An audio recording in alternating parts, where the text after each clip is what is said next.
Surrounded by water-filled moats and landscaped grounds west of Brussels, Groot-Bijgaarden Castle stands as one of Belgium's most picturesque medieval estates. Combining fortress-like defences with aristocratic elegance, the castle has guarded the approaches to Brussels for centuries. The origins of the castle date back to the 12th century, when a fortified stronghold was established by the Lords of Bijgaarden. Its strategic position in the Duchy of Brabant made it an important regional seat for local nobles and administrators serving the powerful rulers of the region. Over the centuries, Groot-Bijgaarden Castle evolved from a medieval fortress into a refined aristocratic residence.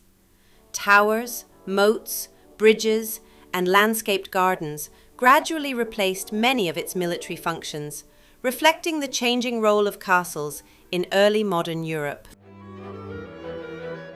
About 7 kilometers from Groot-Bijgaarden Castle stands Château de Rivieren, another historic noble residence connected to the aristocratic history of the Brussels region.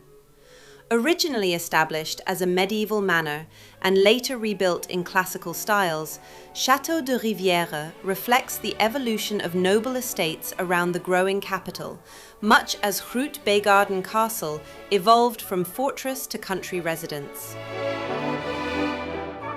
Today, the castle is particularly famous for its annual spring flower exhibition, when thousands of tulips, hyacinths, and daffodils transform the estate into one of Belgium's most colourful historic landscapes.